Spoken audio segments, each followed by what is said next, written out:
Hello everyone, আসসালামু আলাইকুম। আশা করি সবাই অনেক ভালো আছেন।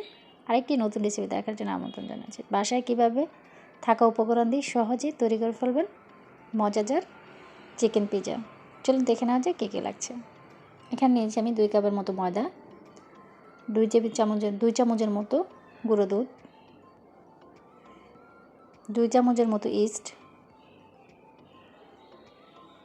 1 টেবিল চামচের মতো চিনি,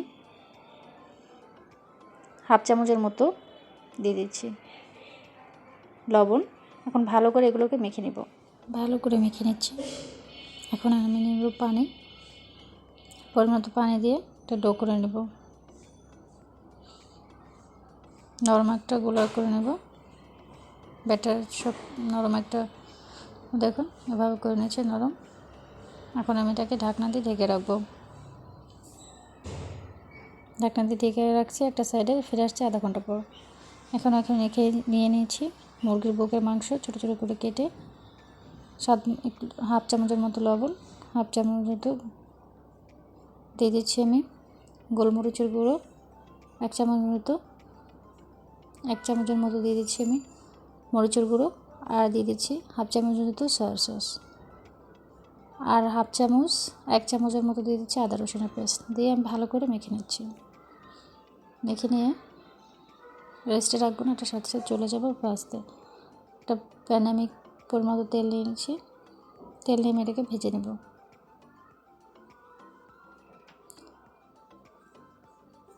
এখন এভাবে নেড়ে চেড়ে ভেজে নিতে হবে। সবগুলোকে ভেজে নেব। ভেজে নেওয়া হয়ে গেছে।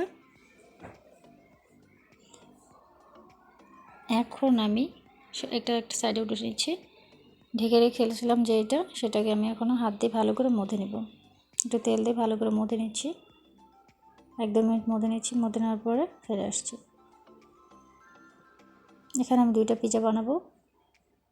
এখানে অর্ধেকটা করে নিয়ে একটা পিৎজার প্লেটে তেল দিয়ে পরিমাণ মতো চারপাশে হাত দিয়ে এভাবে ছড়িয়ে দিতে হবে। এখন ছড়িয়ে দেওয়া হয়ে গেছে। এখন একটি কাঁটা চামচের সাহায্যে এটাকে ছিদ্র করে দিতে হবে, তা না হলে নিচের বাতাসটা বের হবে না। সবগুলো এভাবে করে নেওয়া হয়ে গেছে। এখন আমি দিয়ে দেবো এক এক করে সসগুলো। টমেটো সস দিয়ে দিচ্ছি। আপনারা চাইলে পিৎজার সসও দিতে পারেন। একবার সহজ করে দেখিয়ে দিচ্ছি। এভাবে চিকেনগুলোকে সবগুলো সাজিয়ে দিচ্ছি। আপনাদের মন মতো আপনারা সাজাতে পারেন। যেহেতু বাসায় খাবো এর জন্য আমরা এভাবে করে নিচ্ছি। এক এক করে সবগুলো দিয়ে নিচ্ছি।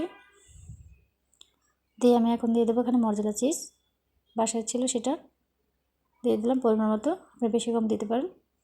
এখন দিয়ে দেবেন পেঁয়াজ কুচি কুচি করে কেটে নাও, সেগুলো দিয়ে দিচ্ছি। আপনার চাল দিতেও পারেন, না দিতে পারেন। এখন দিয়ে দিচ্ছি আমি টমেটো ছোটো ছোটো করে পিস করে কেটে নিয়েছি। এখন আরেকটু মজরেলা চিজ দিয়ে আমি এটাকে কুক করতে দেবো। এখন এখানে নিয়েছি পরিমাণ মতো পাত্র গরম হয়ে গেছে। এটাকে আমি ঢেকে দিচ্ছি। ফিরে আসছি 8 থেকে 10 মিনিট পর। ঢাকনার সাহায্যে ঢেকে দিচ্ছি। ফিরে আসলাম 8 থেকে 10 মিনিট পর। দেখুন কত সুন্দর হয়েছে। আশা করি এখন আমি নামিয়ে কেটে দেখাবো। আশা করি আমার রেসিপি ভালো লেগেছে। ভালো লাগলে আমার চ্যানেলের সাথেই থাকবেন।